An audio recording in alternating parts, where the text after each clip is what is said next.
Hola mierdas, soy EA7 y este vídeo es la historia de Atari. Historia. Atari ha estado presente desde los primeros días de las máquinas de arcade. Atari fue creador de las consolas caseras, como la Atari 2600, llamada originalmente VCS Video Computer System, Sistema Informático de Vídeo. Produjo una serie de computadores de 8 bits, Atari 400, 800 y la serie XLC.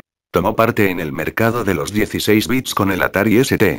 Creó la consola Atari Jaguar de 64 bits, revolucionaria para su época. Y lanzó una consola portátil, la Atari Lynx. Los 70. El nacimiento del imperio de los videojuegos fundada en los Estados Unidos en 1972 por Nolan Bushnell y Ted Dabney, Atari puede ser considerada la fundadora de la industria del videojuego, gracias al Pong. La versión casera de Pong, que se conectaba a una televisión, fue una de las primeras consolas de videojuegos Atari y fue originalmente llamada Syzygy, un término astronómico. Sin embargo, ese nombre ya había sido registrado por otra empresa. Bushnell escribió algunas palabras del juego Go, y eligió la palabra Atari, que en japonés significa que una ficha o un grupo de fichas está en peligro de ser capturadas por tu oponente.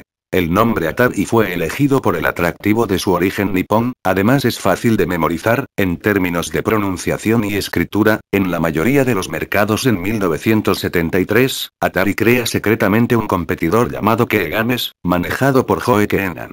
La relación fue descubierta en 1974, Joe Keenan hizo tan buen trabajo que fue ascendido a la presidencia de Atari ese mismo año. Bushnell vendió Atari a Warner Communications en 1976 en un estimado de $28 millones, usando parte de este dinero para comprar la mansión Folgers. Él dejó la división en 1979. Mientras era propiedad de Warner, Atari conseguía sus mayores éxitos, vendiendo millones de consolas Atari 2600, VCS. En su momento cumbre, Atari producía un tercio de los ingresos de la empresa Warner, y pasó a ser la empresa de crecimiento más rápido en los Estados Unidos, récord que mantiene hasta hoy. A ver, hijo de mil puta, ¿qué nos contraste si no salimos en el video? Yo también quiero hablar de la historia de Atari. Yo también quiero salir en el video, yo también quiero hablar la historia de Atari. A ver, panda de su normales se dice Atari y bueno, os dejaré hablar de los siguientes apartados. Bueno, me toca a mí XD. Los 80. La casi consagración de Atari. Aunque Atari dominaba casi completamente el mercado de las videoconsolas caseras, experimentó su primera competencia férrea en 1980 con la consola Intellivision de Mattel, que hizo publicidad de su mayor capacidad gráfica, comparada con la Atari 2600. A pesar de esto, la 2600 siguió siendo el estándar de la industria dada su superioridad en el mercado, y además el número de títulos disponibles para su consola. Sin embargo, Atari tuvo problemas a comienzos de los 80. La división de computadores caseros, consolas de videojuegos y máquinas de arcade, esos típicos juegos operados con monedas que se ponen en lugares públicos, operaban independientemente dentro de la empresa y rara vez cooperaban entre sí. Enfrentados a una dura competencia y en una guerra de precios en el mercado de las computadoras y las consolas, Atari nunca fue capaz de seguir en la línea del éxito del 2600. En 1982, Atari lanzó decepcionantes versiones de dos juegos altamente publicitados, como Pac-Man y ET, causando una montaña de material no vendido, tirando los precios al suelo. También en 1982, Atari inició un juicio contra Activision, un competidor en el desarrollo de juegos, conformado en su mayoría por ex empleados de Atari, que finalmente abrieron el mercado a empresas independientes que desarrollaban juegos. El mercado se saturó rápidamente, bajando aún más los precios. Además, en diciembre de 1982, los ejecutivos de Atari, Ray Kassar y Dennis Groth, fueron investigados por uso indebido de información privilegiada, insider trading en inglés. Más tarde se sabría que estas informaciones carecían de fundamento. Por otra parte, Larry Emmons, un importante empleado que se había retirado en 1982, encabezó la investigación y el desarrollo de un pequeño grupo de talentosos ingenieros en Grass Valley, California.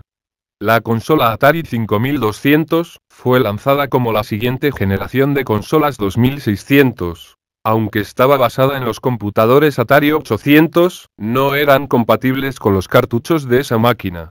Sus ventas no estuvieron a la altura de las expectativas de la empresa. Así y todo, Atari mantenía una envidiable posición en el mercado mundial de los videojuegos. eran los productores número uno de todos los mercados, excepto en Japón, cuyo mercado era dominado por Nintendo, quien en 1983 había lanzado su primera consola de juegos, la Famicom, conocida en el resto del mundo como NES. El sistema creció rápidamente, y Nintendo comenzó a mirar otros mercados. Se acercaron a Atari y les ofrecieron un contrato de licencia Mineto. Atari podría hacer y vender el sistema Famicom, pagándole un royalty a Nintendo. El trato tenía opciones de prosperar y las dos empresas supuestamente firmarían el trato en la Feria del Consumidor de Electrónica, en inglés, Consumer Electronics Show desde el verano de 1983. Desafortunadamente al mismo tiempo Coleco mostraba su nuevo computador Adam corriendo el juego Donkey Kong de Nintendo, pero Atari tenía los derechos para publicar Donkey Kong, es así que el ejecutivo más importante de Atari, Ray Kassar, acusó a Nintendo de hacer dobles tratos con la licencia de Donkey Kong. Al mes siguiente Ray Kassar fue forzado a dejar Atari y los ejecutivos involucrados en el trato con Nintendo fueron obligados a comenzar de nuevo desde cero. Estos problemas fueron seguidos por la caída del mercado de los videojuegos en 1983, que causó pérdidas por más de $americanos 500 millones a la industria. El precio de las acciones de Warner cayó de $americanos 60 a $americanos 20 y Warner comenzó a buscar comprador para su problemática división, Atari. En julio de 1984, Warner vendió las divisiones de computadores personales y videojuegos a Jack Tramiel, fundador del competidor directo de Atari, Commodore International, bajo el nombre de Atari Corporation por $240 millones. Warner retuvo la división de juegos de arcade, bajo el nombre de Atari Games y finalmente la vendió a Namco en 1985. Bajo la administración de Tramiel, Atari Corporation utilizó el stock de computadores y consolas para mantener la empresa a flote, mientras terminaban con el desarrollo de su sistema de 16 bits, el Atari ST. En 1985 lanzan la actualización para los sistemas de 8 bits, la serie SHE, así como la línea ST de 16 bits. Más tarde, en 1986, Atari lanzó dos consolas diseñadas en el tiempo de Warner, la Atari 2600 JR y la 7800 Pro System, que había tenido un lanzamiento limitado en 1984. Crecieron las arcas, teniendo utilidades por $americanos 25 millones ese año. La serie ST tuvo un muy buen recibimiento en el mercado europeo, aunque no tanto en Estados Unidos. Fue especialmente popular entre músicos, porque todos los modelos incluían puertos MIDI integrados. Atari además lanzó una serie de computadores económicos compatibles con los PC de IBM y una computadora de bolsillo, la Atari Portfolio. En 1989, Atari lanzó la consola portátil en colores, Atari Lynx. Sin embargo, no pudo ser lanzada exitosamente en la temporada navideña de 1989, dando gran ventaja a su competidor, Nintendo Game Boy. Además, en 1989, Atari Corporation demandó a Nintendo por $250 millones, alegando monopolio. Atari perdió el juicio. Me toca a mí, cabrón. Los 90. La decadencia, mientras se acababan los dividendos de los clónicos IBM, la línea ST, consolas y programas, volvían a ser el plato fuerte de Atari. En 1993, Atari lanzó Jaguar, su última consola, la cual era la primera de la generación de 64 bits. Después de un periodo de relativo éxito, las ventas no cumplieron las expectativas. No tuvo tanta publicidad como la Sony PlayStation o la Sega Saturn y le faltó apoyo de los desarrolladores externos de juegos, así sus competidores japoneses dominaron sin dificultades el mercado. En 1996, una serie de juicios seguidos por lucrar con sus investigaciones dejó a Atari con varios millones de dólares en caja, pero el rotundo fracaso del Atari Lynx y de Jaguar tenían a la empresa sin productos que ofrecer. Además, Tramiel y su familia dejaron el negocio, con el resultado de un rápido cambio de dueños. En julio de 1996, Atari se fusionó con JTS Corporation, una empresa relativamente nueva que producía discos duros, para convertirse en JTS Corp. El rol de la marca Atari en la nueva empresa tuvo una trascendencia pequeña, por lo mismo el nombre como tal desapareció del mercado.